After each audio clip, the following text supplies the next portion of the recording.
Good morning, class. I hope all of you are fine and doing well in your studies. First of all, I want to clear a few things. आपको maths में 2 copies बनानी है. One is fair and one is homework copy. The fair copy is for classwork. Whatever we are discussing or doing in the class and I am sending the PDF, you will write in fair copy. And whatever I am giving in homework, that is for your practice and you will do it in your practice copy or homework copy. Homework copy आपकी कोई भी copy हो सकती है, पतली सी, कोई भी thin one, या कोई भी रफ, या आपकी पुराने क्लास की कोई भी कॉपी हो, आप उससे होमवर्क कॉपी बना लें. और क्लास बुक कॉपी एक आप थिक कॉपी बनाएंगे, ठीक है, क्योंकि मैथ्स में पोर्शन ज़्यादा होता है. Then whatever assignment is given to you, you have to write it in the fair copy or classwork copy. Assignment आप लोग फेयर कॉपी क्लासवर्क कॉपी में लिखेंगे. असाइनमेंट 1 असाइनमेंट 2 करके उस दिन की डेट डालेंगे. नेक्स्ट, आप लोगों का जो चैप्टर 1 था वो एनसीईआरटी की बुक से कराया गया है. आप लोग वही फेयर कॉपी में लिखेंगे. आर.एस. अग्रवाल की बुक में जो क्वेश्चन डिफरेंट होंगे वो बाद में आपको सॉल्व करा दिए जाएंगे. चैप्टर 2 ऑनवर्ड्स में हम आर.एस. अग्रवाल से करेंगे. हिंदी मीडियम, आपको हिंदी में क्वेश्चंस प्रोवाइड किए जा रहे हैं. आप वो क्वेश्चंस लिख के सॉल्व करेंगे. And don't worry about it कि हमारी बुक में ये नहीं है, उनकी बुक में वो है. सबका जो पैटर्न है वो एनसीईआरटी ही पैटर्न है. मेन कोर्स आपका यूपी बोर्ड का एनसीईआरटी से ही है और वो सब में सेम है. हो सकता है कुछ क्वेश्चंस का जो क्वेश्चंस लिखे हैं उनका लिखने का तरीका अलग हो, उनमें नंबर्स अलग हो, लेकिन जो पूछा जा रहा है वो सेम पूछा जा रहा है. ठीक है, मान लीजिए अगर पूछा जा रहा है कि 2/5 रैशनल नंबर है कि नहीं है, हो सकता है कि हिंदी मीडियम की बुक में 3/5 दिया हो, आपकी एनसीईआरटी की बुक में -1/5 दिया हो और आर.एस. अग्रवाल में 0/5 दिया हो. ठीक है, तो बात तो वो एक ही पूछ रहे हैं. अगर आपको कंसेप्ट पता है, मेन चीज़ पता है, तो आप कोई भी क्वेश्चन सॉल्व कर सकते हैं. ठीक है, तो आर.एस. अग्रवाल की बुक से चैप्टर 1 अगर आप सॉल्व करना चाहें तो अपनी रफ कॉपी में सॉल्व कर सकते हैं, या अगर आपको जब छुट्टियां मिलेंगी तो उसमें आप सॉल्व कर लीजिएगा. जो प्रॉब्लम होगी वो आपको बाद में क्लास में डिस्कस हो जाएंगी. सैटरडे क्वेश्चन आंसर राउंड में जो भी क्वेश्चंस आपने पूछे थे, exercise 2A from chapter 2, you are having some problem in it. So in this video I am going to revise it. Just have a look of it. Just start our revision. Now see in exercise 2A. इस exercise में सबसे पहले जो question था वो ये था कि which of following are rational number. आपको बताना है कि दिए हुए नंबर्स में कौन से नंबर्स रैशनल हैं. तो ये बताने के लिए सबसे पहले हम डिस्कस करते हैं कि रैशनल नंबर होते क्या है. तो मैंने आपको क्या बताया था, कोई भी नंबर जो P/Q के फॉर्म में लिखा जा सके उसे बोलते हैं रैशनल नंबर. यानी कि कोई भी नंबर अगर अपॉन के फॉर्म में लिखा जा सके. अगर आपसे पूछा गया है कि क्या 2 रैशनल नंबर है, तो आप 2 को 2/1 लिख सकते हैं, तो आप कहेंगे yes it is a rational number. अगर आपसे पूछा जाए क्या 0 रैशनल नंबर है, आप 0 को 0/1 के फॉर्म में लिख सकते हैं, आप कहेंगे yes it is a rational number. And also I told you while telling the definition of rational number that the numbers P and Q are integers, but Q should not equal to 0. Means the number which is written in the denominator, जो number denominator या हर में लिखा है वो 0 नहीं होना चाहिए. Okay, P और Q रैशनल है. P और Q इंटीजर्स हैं. इंटीजर्स का मतलब पॉजिटिव भी हो सकते हैं और निगेटिव भी हो सकते हैं, क्योंकि इंटीजर्स सारे पॉजिटिव नंबर्स होते हैं along with negative numbers and together with 0. तो P और Q, जिसमें से P 0 भी हो सकता है, बाकी P और Q कोई भी पॉजिटिव नंबर हो सकते हैं, कोई भी निगेटिव नंबर हो सकते हैं. सिर्फ Q 0 नहीं होना चाहिए, P 0 हो सकता है. ठीक है, तो अगर आपसे ऐसे पूछा जाए -6/-8 क्या ये रैशनल नंबर है, आप कहेंगे यस. क्यों? माइनस है तो क्या हुआ, निगेटिव इंटीजर है, ये भी निगेटिव इंटीजर है तो रैशनल नंबर ना. अगर पूछा जाए -3 तो आप कहेंगे यस. -3/1 आप इसे अपॉन के फॉर्म में भी लिख सकते हैं और ये निगेटिव इंटीजर है, ये पॉजिटिव इंटीजर। अगर आपसे कहा जाए 0 तो 0 हम पहले डिस्कस कर चुके हैं। लेकिन अगर आपसे कहा जाए 2/0 तब आप कहेंगे नो। Why no? क्योंकि आपकी बार जो नंबर अपॉन में है यानी जो क्यू था वो क्या हो गया 0।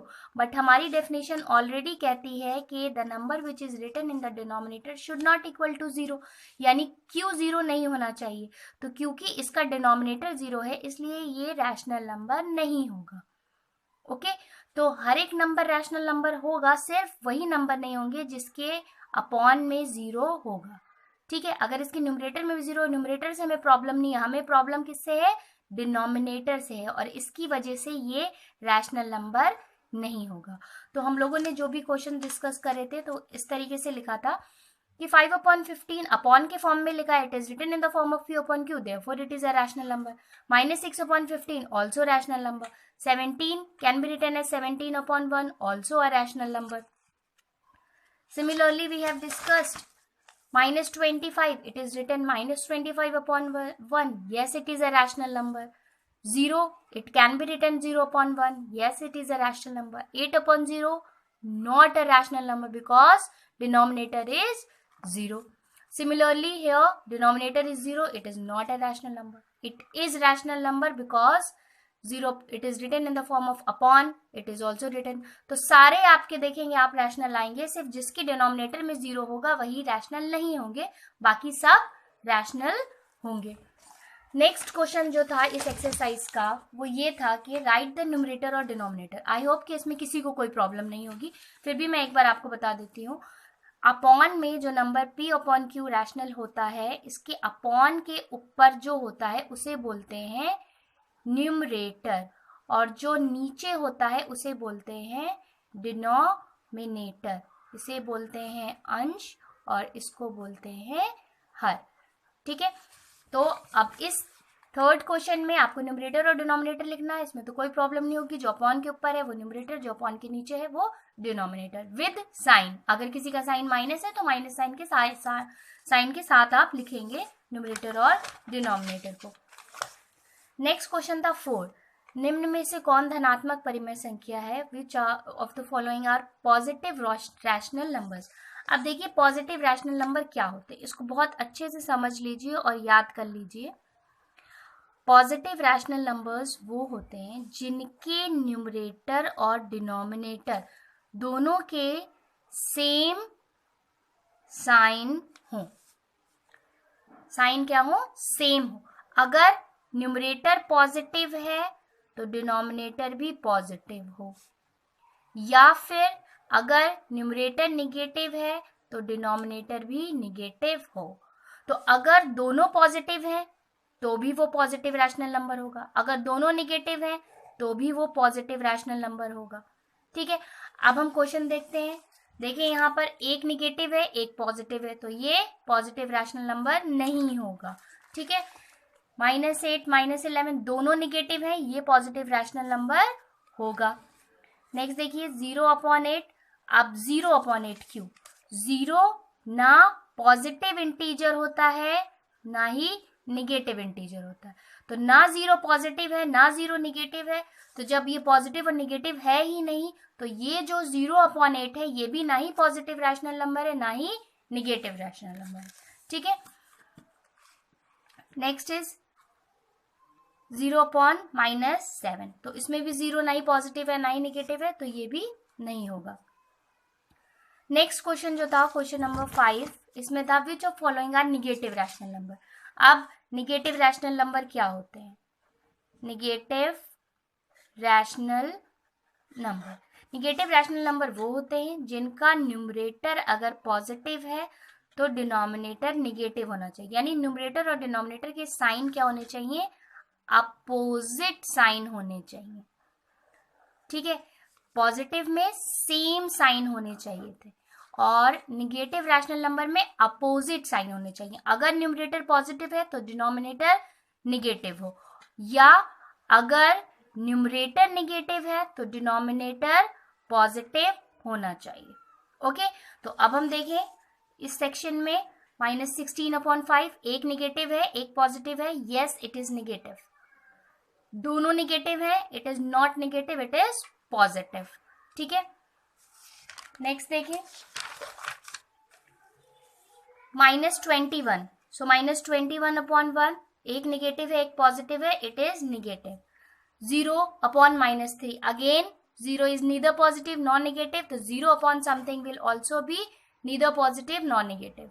17, one is positive, another is also positive, so it is a positive not negative. Okay, next था आपका question number 6, find 4 rational number equivalent to each following. अब जब आपसे इक्विवेलेंट रैशनल नंबर पूछे जाएंगे, जब आपसे पूछा जाएंगे इक्विवेलेंट रैशनल नंबर, जिसे बोलते हैं समतुल्य परिमेय संख्या, तो अगर मान लीजिए आपको नंबर दिया है 2/3, अगर आपसे 4 इक्विवेलेंट रैशनल नंबर पूछे हैं तो आप क्या करेंगे, एक बार 2 से मल्टीप्लाई करेंगे, एक बार 3 से मल्टीप्लाई करेंगे, एक बार 4 से मल्टीप्लाई करेंगे न्यूमरेटर और डिनोमिनेटर को, और एक बार 5 से मल्टीप्लाई करेंगे न्यूमरेटर और डिनोमिनेटर को।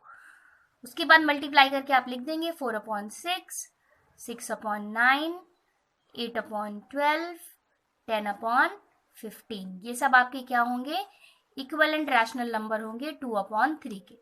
तो जब आपसे इक्विवेलेंट रैशनल नंबर पूछा जाएगा तो हम मल्टीप्लाई करते हैं न्यूमरेटर डिनोमिनेटर को 2, 3, 4, 5, 6, 7, 8, 9 से, जितने पूछे जाते हैं उतने मल्टीप्लाई करते जाते हैं। तो इस सेक्शन में तो सारे यही क्वेश्चन थे। नेक्स्ट क्वेश्चन आपका था right each of following with positive denominator.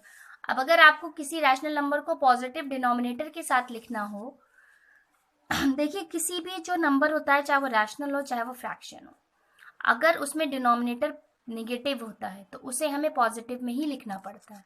ठीक है, this is a way of writing, denominator should never be written as negative.